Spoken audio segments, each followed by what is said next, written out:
Bismillahirrahmanirrahim. This is a lecture 10 for the course of Principles of Communication System. Last lecture में हमने देखा कि कैसे आप इम्प्लीमेंट करते हैं एम्पलीट्यूड मॉड्यूलेटर्स को। इसमें सबसे पहला हमने मॉड्यूलेटर देखा था, पावर लॉ मॉड्यूलेटर, जिसमें हमने देखा था मैथमेटिकल एनालिसिस भी किया था कि कैसे एक नॉन लीनियर डिवाइस से अगर हम अपना सिग्नल पास करें तो कैसे उससे हम एक conventional amplitude modulated signal using band pass filter extract कर सकते हैं। उसके बाद हमने स्विचिंग मॉड्यूलेटर देखा, which is also used for to generate conventional amplitude modulated signal. Then we saw balanced and ring modulators, which are used to generate double sideband suppressed carrier amplitude modulated signal. अब क्योंकि आपके पास जो suppressed carrier single sideband और vestigial sideband जो techniques हैं, initially हमने पिछले week lectures में देखा था कि इनिशियली आप double side band suppressed carrier ही जनरेट करवाते हैं और then you filter them out. So balanced और रिंग मॉड्यूलेटर आप यूज कर सकते हैं to generate vestigial side band and single side band modulation schemes, modulation signals with some additional hardware. So इस लेक्चर में हम देखेंगे different amplitude demodulators. Envelope detector पर पहले भी बात हुई थी, दोबारा उसे देखेंगे, और जितनी भी आपकी एम्पलीट्यूड मॉड्यूलेशन में बाकी टेक्निक्स हैं उनके लिए डीमॉड्यूलेशन देखेंगे कैसे होती है। उसके बाद एक कॉन्सेप्ट है मल्टीप्लेक्सिंग का, सिग्नल मल्टीप्लेक्सिंग का। हम देखेंगे कैसे हम फ्रीक्वेंसी डोमेन मल्टीप्लेक्सिंग क्या चीज़ होती है, कैसे करते हैं। देन उसके बाद हम एएम रेडियो ब्रॉडकास्टिंग डिस्कस करेंगे और स्ट्रक्चर देखेंगे कि रिसीवर स्ट्रक्चर कैसा होगा एएम रेडियो ब्रॉडकास्टिंग का। So let's start with the envelope detector. आपके पास जो डबल साइड बैंड एएम है या कन्वेंशनल एएम, ने प्रीवियस वीक में जो लेक्चर्स किए थे उसमें हमने देखा था ये बड़े आराम से इसकी रदर एक जो आपके पास बेनिफिट था सबसे बड़ा, वो यही था कि बड़ा आसानी से डीमॉड्यूलेट आप कर सकते हैं। You use only an envelope detector, which is a combination of a rectifier and a filter, a low pass filter. It is as simple as that. Circuit आप एनवेलप डिटेक्टर का देख सकते हैं इस फिगर में। You have a diode and then a low pass filter. The combination of this rectifier and a low pass filter is known as an envelope detector. Envelope detector काम कैसे करता है? लेट्स से इनपुट पे आपके पास envelope detector की ये waveform है। हमें पता है डायोड इस केस में switch as a switch use होगा और ऑन एंड ऑफ होगा जब डिपेंडिंग ऑन वोल्टेज पॉजिटिव है या नेगेटिव है। सो सिर्फ पॉजिटिव साइकिल के लिए आपके पास सिग्नल यहाँ से गुजरेगा इस डायोड से, which is going to be which will look something like this, ठीक है, ये जो स्पाइक्स आपके पास नजर आ रही है। और after passing it through a low pass filter you are going to get this envelope, ठीक है, और this envelope is basically your modulating signal at the transmitter. So सिर्फ पॉजिटिव हाफ साइकिल वाली वेवफॉर्म आपने इस रेक्टिफायर से ली और then you passed it through the low pass filter. So you know the working principle of this low pass filter. आपने पहले भी हाफ वेव रेक्टिफिकेशन लैब में भी की होगी, ठीक है, इलेक्ट्रॉनिक्स या सर्किट के कोर्स में, जिसमें आप आर सी की वैल्यू अगर चेंज करें तो you are going to get a very smooth kind of a waveform like this. So इसमें बेसिकली आपका कैपेसिटर की चार्जिंग डिस्चार्जिंग वाला कॉन्सेप्ट है। ठीक है, जब आपके पास पॉजिटिव साइकिल आएगा डायोड से जब पास ऑन होगा, कैपेसिटर आपका चार्ज होगा, और नेगेटिव साइकिल में यह डिस्चार्ज होगा। इस डिस्चार्ज रेट को कंट्रोल करके आप एक ये स्मूथ काइंड ऑफ आउटपुट ले सकते हैं। So this is a simple envelope detector and its operation.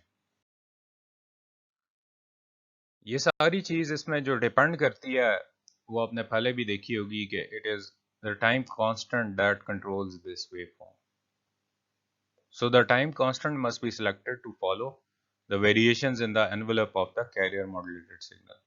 अगर RC आपके पास बहुत छोटा है, the product of the resistance and capacitance अगर ये बहुत छोटा है, तो फिल्टर की जो आउटपुट है वो बड़ी जल्दी नीचे आ जाएगी, डिस्चार्ज टाइम बहुत कम होगा, और ये एनवेलप को फॉलो नहीं करेगा।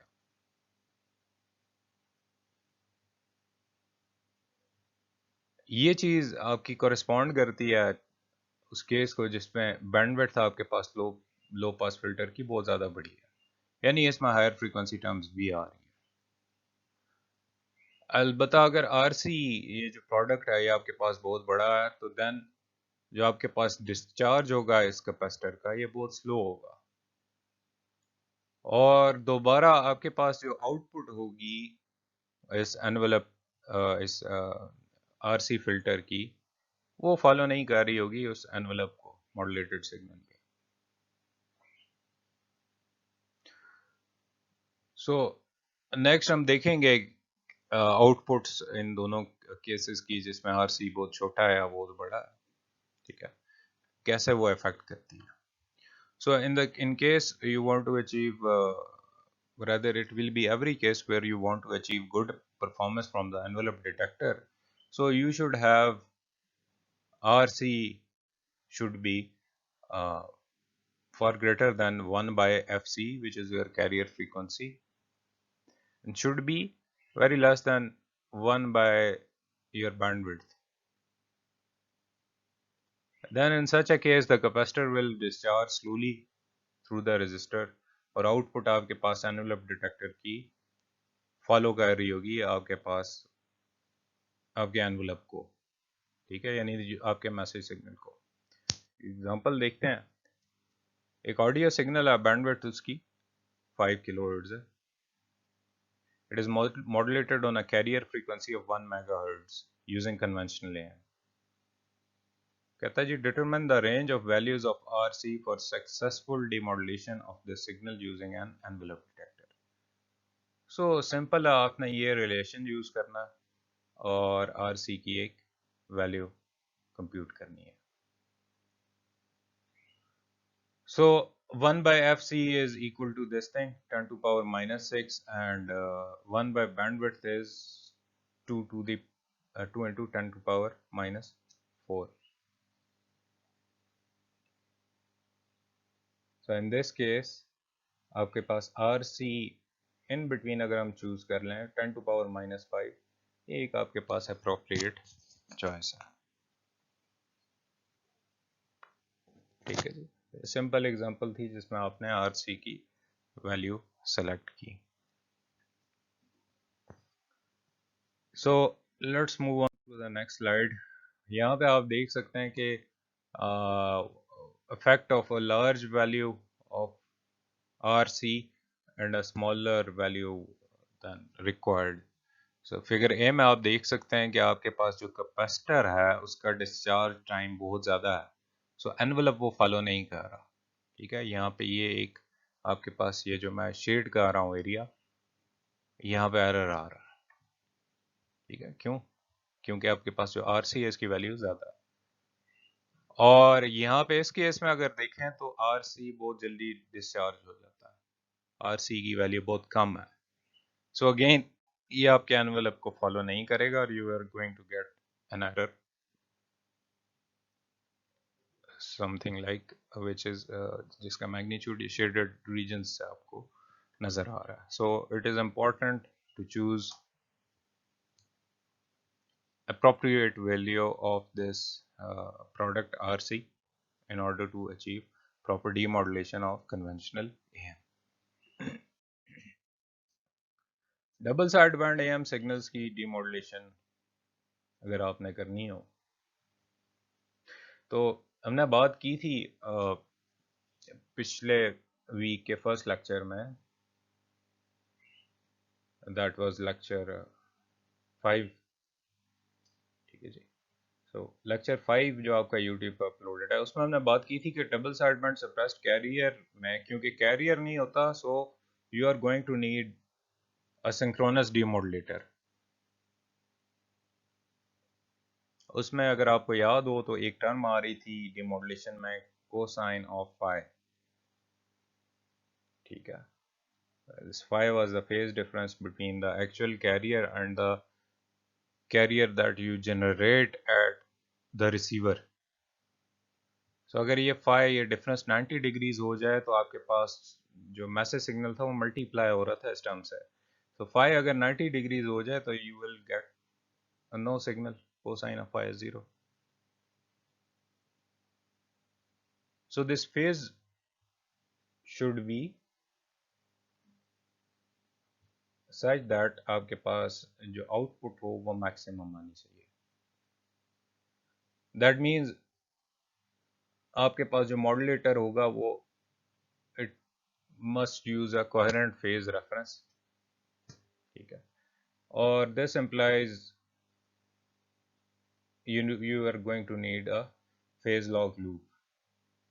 आगे जाके कोर्स में हम देखेंगे फेज लॉग लूप्स कैसे काम करती हैं, क्या होती हैं. सो एक फेज लॉग लूप आपके पास यूज होती है to generate a phase coherent carrier signal that is mixed with the received signal in the modulator. So काम वही है. ये बेसिकली आपके पास फेज लॉग लूप क्या कर रही होगी, एक कोहेरेंट एक इन फेज कैरियर जनरेट कर रही होगी, क्योंकि आर ऑफ टी में यहाँ पे double side band suppressed carrier में कैरियर नहीं है. ठीक है जी. और then this carrier is going to go to the balance modulator. और ये आगे देन मैथमेटिक्स हमने की है, इस पर डिस्कशन की है. ठीक है. हम इसे गुजारेंगे through a low pass filter of bandwidth W जो आपका डिजायर्ड सिग्नल पास करेगा और बाकी जो भी सिग्नल नॉइज कंपोनेंट्स हैं वो सारे रिजेक्ट करेगा. ठीक है जी. सो फेज लॉक लूप का कॉन्सेप्ट हम आगे जाके भी देखेंगे, थोड़ा सा मैं यहाँ आगे एक्सप्लेन भी करूँगा. यानी फेज लॉक लूप में आपका एक complete kind of a control system है, एक फीडबैक मैकेनिज्म है जिसकी बेसिस पे आप इस फीडबैक की हेल्प से आप अपना जो भी उस सिग्नल को जो आपके रिसीवर पे जनरेट हो रहा है उसे फेज कोहेरेंट बनाते हैं. सिंगल साइड बैंड की डीमॉड्यूलेशन की बात करते हैं. अगेन सिंगल साइड बैंड में भी क्योंकि आपके पास कैरियर नहीं होता, so you are going to need a reference, phase coherent reference. Again, in this case you are going to need a phase log loop. So in case of signal जैसे कि speech वगैरह है that have relatively little or no power content at DC, it is simple to generate single sideband signal. हमने पीछे देखा अपने last week के lectures में. And then we can insert a small carrier component. ठीक है. एक छोटा सा कैरियर कंपोनेंट हम उसमें ट्रांसमिट कर सकते हैं so that to get help in the demodulation process. कि आप उसी जो आप कैरियर कंपोनेंट छोटा मोटा भेज रहे हैं उसी को यूज करें again to demodulate your single side band signal, so that you don't have to use a phase log loop. Phase log loop basically additional hardware means again additional cost, additional complexity. ठीक है जी. So again आप double side band suppressed carrier में भी हमने बात की थी कि एक भेज सकते हैं एक पायलट टोन, ठीक है, to avoid this kind of a thing जिसमें आपको एक फेज लॉक लूप की ज़रूरत पड़े। उसके बाद देखते हैं demodulation of vestigial side band signals. Generally in vestigial side band carrier component भी आपके पास एक कम एम्पलीट्यूड के साथ मैसेज सिग्नल के साथ ट्रांसमिट किया जाता है। सो अगेन जब आप कैरियर कंपोनेंट भेज रहे होते हैं साथ सिग्नल के अपनी इंफॉर्मेशन के, so it will make possible to extract a phase coherent reference, ठीक है। सो आपके पास एक रेफरेंस सिग्नल एक्चुअली भेज रहा है और वही आप फिल्टर लगा के आप एक्सट्रैक्ट कर सकते हैं, and then you can use it to maybe amplify a little, but then you can use it to demodulate the received signal. So TV broadcast जैसी एप्लीकेशंस में एक अच्छा वेल साइज्ड कैरियर आप भेजते हैं उसका कंपोनेंट VSB के साथ, ठीक है। हमने अब बात की थी कि जो आपके पास टीवी ब्रॉडकास्ट है इसमें ये VSB आप vestigial side band AM modulated signal आपके पास होता है। सो अगर आप एक लार्ज कैरियर कंपोनेंट उसके साथ भेजेंगे तो again it will be easy to demodulate the signal at the receiver end,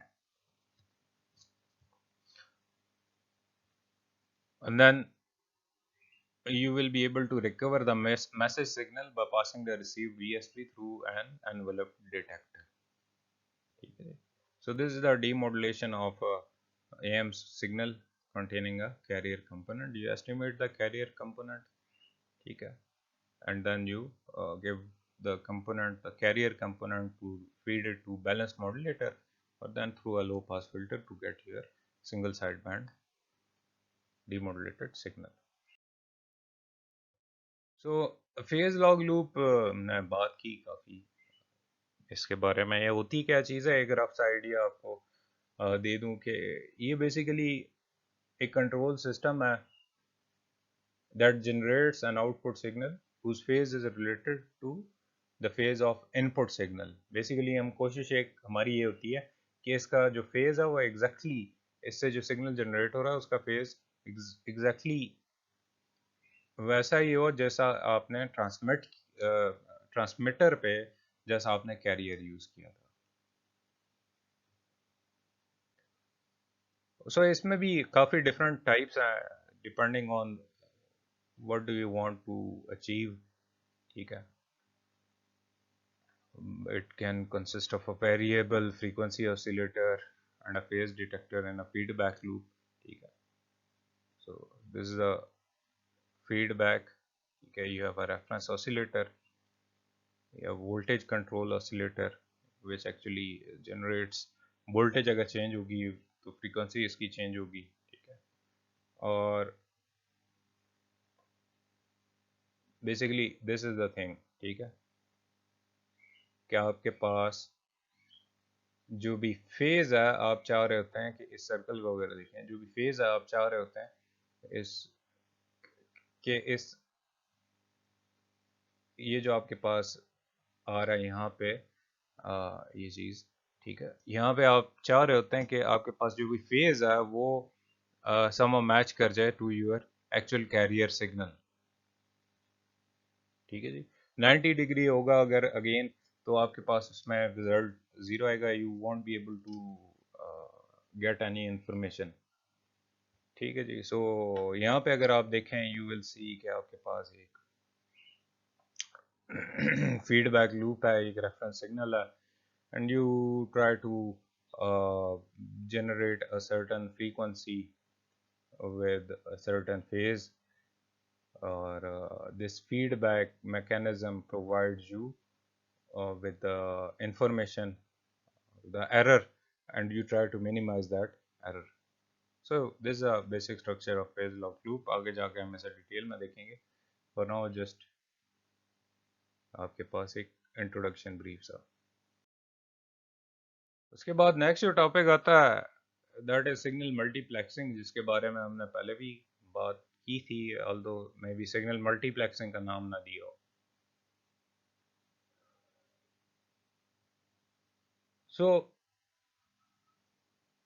जब आप एक मैसेज सिग्नल एम की यूज करते हैं to modulate an amplitude of a sinusoidal carrier, you translate the message signal by amount equal to carrier frequency fc. What if you have more than two messages and you need to transmit them simultaneously over a communication channel? तो हम simple सी चीज कर सकते हैं कि दोनों जो signal जो आपने भेजने हैं इन्हें स्लाइटली डिफरेंट फ्रीक्वेंसी पे ट्रांसमिट करें, डिफरेंट कैरियर फ्रीक्वेंसीज पे,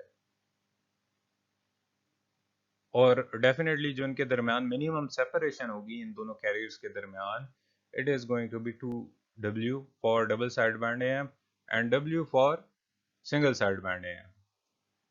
double side band AM, double side band suppressed carrier, conventional AM इसमें आ जाएंगे, और W आ जाएगी आपके पास सिंगल साइड बैंड AM। और W आपके पास क्या चीज़ है जी, एक्चुअली जो ओरिजिनल मैसेज सिग्नल है उसकी बैंडविड्थ है।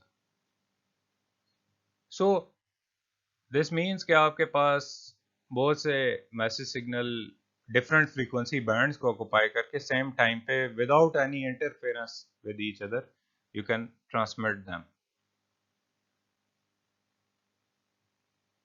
and then you can combine these separate message into a composite signal for transmission over a common channel, और इस चीज को आप कहते हैं multiplexing.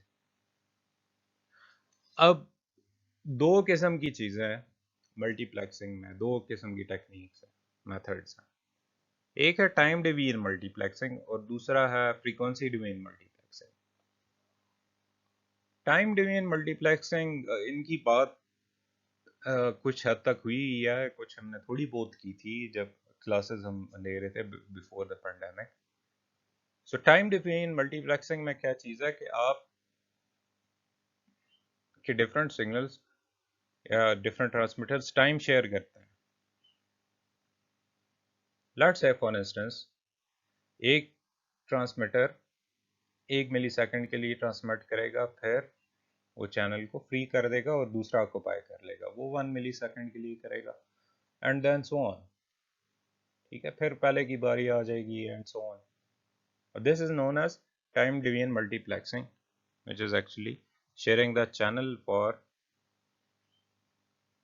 some time and then leaving it for transmission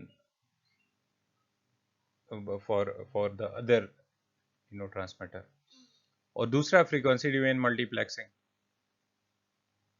frequency deviant multiplexing में again आप different frequencies occupy कर लेते हैं,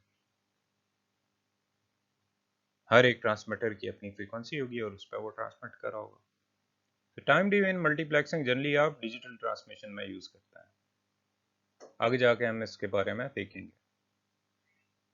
Whereas FDM frequency division multiplexing both analog और डिजिटल सिग्नल्स के लिए ट्रांसमिशन के लिए यूज। फ्रीक्वेंसी डिवीजन मल्टीप्लेक्सिंग में जैसे टाइम डिवीजन मल्टीप्लेक्सिंग में आपके पास डिफरेंट टाइम्स पे आप ट्रांसमिशन कर रहे होते हैं, हर ट्रांसमीटर को एक टाइम एलोकेट किया जाता है जिसमें सिर्फ वो ट्रांसमिट करेगा। फ्रीक्वेंसी डिवीजन मल्टीप्लेक्सिंग में क्या होता है जी, सेपरेट फ्रीक्वेंसीज एलोकेट की जाती हैं। ठीक है, आगे जाके हम नेक्स्ट स्लाइड पे देखेंगे एफडीएम सिस्टम किस तरह का होगा, उसकी शेप क्या होगी।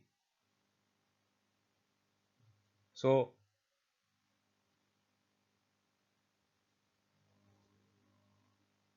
रिसीवर जो होता है एक एफडीएम का,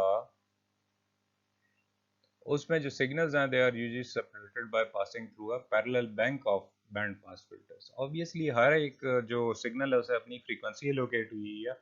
सो अगर आपको एक सर्टेन फ्रीक्वेंसी वाली पे जो भी इंफॉर्मेशन है वो चाहिए तो आप अपना बैंड पास फिल्टर उसी फ्रीक्वेंसी पे रखेंगे। So you can have a parallel bank of band pass filters और may be a tunable one. ठीक है, so you can extract information from a certain certain signal. So then obviously आगे वही चीज़ें हैं कि आप हर बैंड पास फिल्टर से सिग्नल को गुजारने के बाद डीमॉड्यूलेट करते हैं एंड सो ऑन। एफडीएम आपका काफ़ी ज़्यादा वर्ल्डली यूज होता है इन रेडियो एंड टेलीफोन कम्युनिकेशन।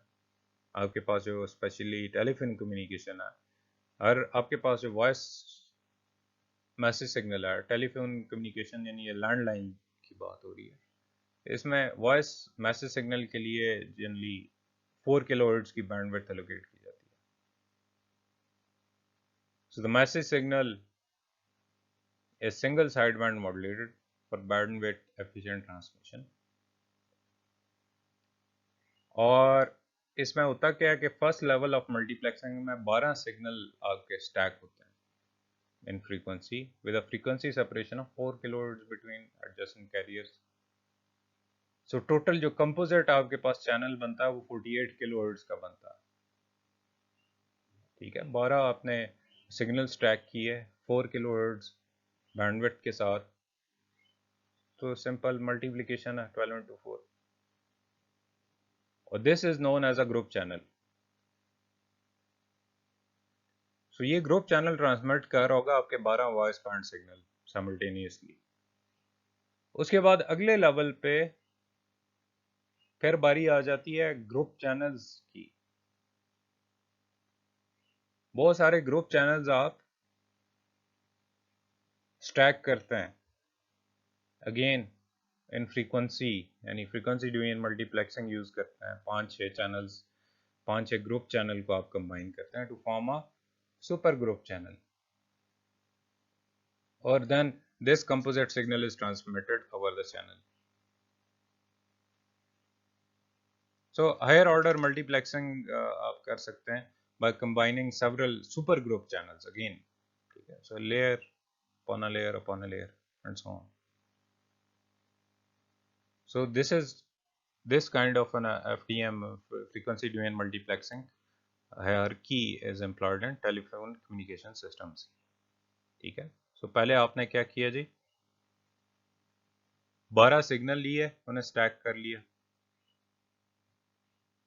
उसके बाद अगेन आपने 5 और एक ग्रुप चैनल बना लिया,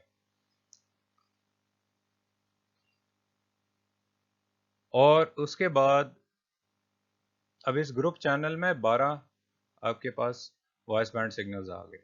48 किलोहर्ट्ज टोटल बैंडविड्थ इस ग्रुप चैनल की आ गई। नेक्स्ट लेवल पे आप सुपर ग्रुप चैनल बनाते हैं जिसमें 5-6 ग्रुप चैनल्स होंगे, और देन आप इन सुपर ग्रुप चैनल्स को भी सेवरल ग्रुप चैनल्स को आप कंबाइन करके एक इससे ऊपर के लेवल पे भी जा सकते हैं। This is the thing, message signal आपने मॉड्यूलेट किए, ठीक है, फ्रीक्वेंसी सिंथेसाइजर कैरियर्स यानी आप यहाँ से ले रहे हैं, मॉड्यूलेट कर रहे हैं, सो डिफरेंट फ्रीक्वेंसीज होंगी हर एक की यहाँ पे, और इस सारे सिग्नल को सम कर रहे हैं।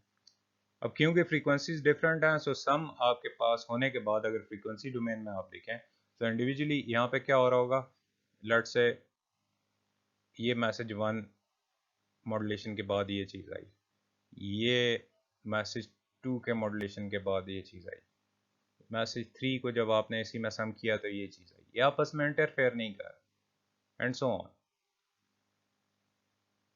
सो आपने क्या किया, एक ग्रुप चैनल बना लिया जिसमें आपके पास 12 इस तरह के मैसेज सिग्नल्स होंगे टेलीफोन की केस में, और ये सिंपल एक लेवल की आपके पास फ्रीक्वेंसी डिवीजन मल्टीप्लेक्सिंग है। ठीक है, टेलीफोन में आपने देखा कि उसमें फिर आगे मजीद लेवल्स होंगे, इस तरह के मजीद लेवल्स आगे भी होंगे इन केस ऑफ टेलीफोन।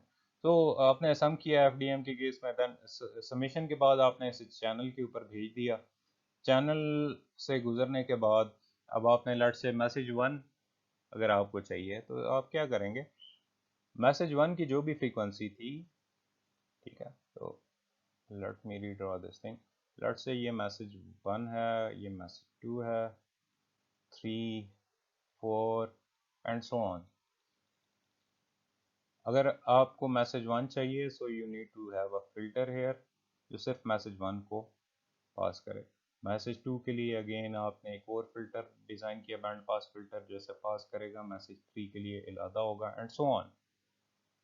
हर एक फ्रीक्वेंसी पे आपका बैंड बैंड पास एक फिल्टर होगा, डीमोडुलेट होगा, लो पास फिल्टर से गुजरेगा और आपके ओरिजिनल जो भी कंटेंट है वो आप यहाँ से ले सकेंगे। So this is the concept of frequency domain multiplexing. और जनरली जो टाइम डोमेन मल्टीप्लेक्सिंग है, आपके पास जो जीएसएम स्टैंडर्ड है, इसमें आप टीडीएमबी एम्प्लॉय होती है।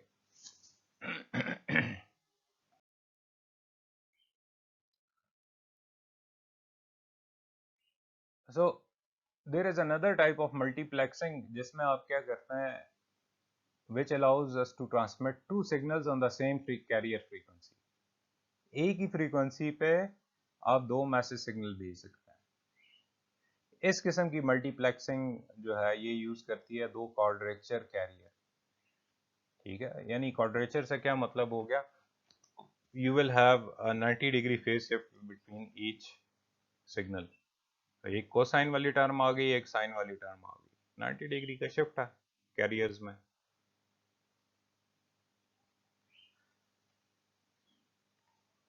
सो देन अगर आप ये इक्वेशन 3.4.1 को देखें तो इसमें आपके पास ये सिग्नल आ जाएगा जो आप ट्रांसमिट कर रहे होंगे आफ्टर मॉड्यूलेशन। ठीक है, क्वाड्रेचर कैरियर्स हैं, एक कोसाइन है एक साइन है।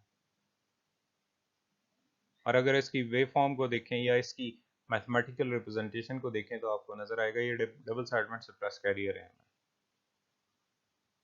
इस किस्म की मल्टीप्लेक्सिंग को आप कहते हैं जी क्वाड्रेचर कैरियर मल्टीप्लेक्सिंग। और क्योंकि आप एक सिंगल फ्रीक्वेंसी यूज कर रहे हैं to transmit two different signals, so bandwidth efficient technique है ये। ठीक है, because you are using a single frequency transmit multiple signals here.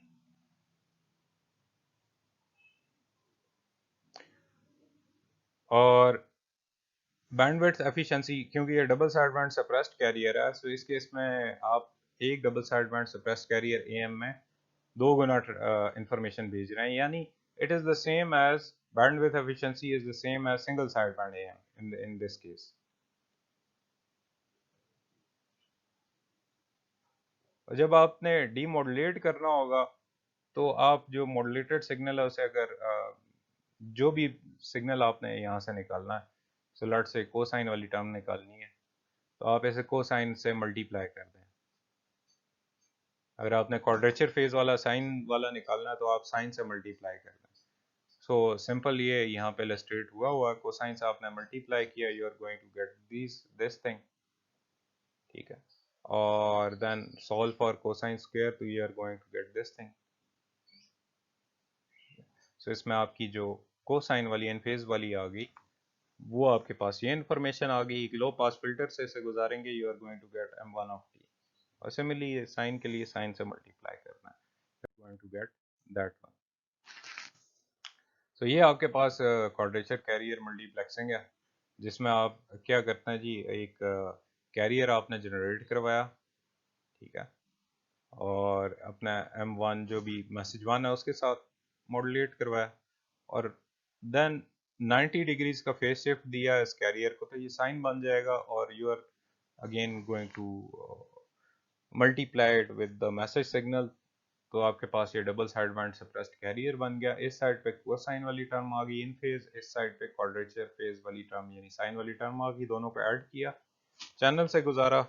और क्योंकि यहाँ पे कैरियर नहीं है, you are going to need a phase lock loop.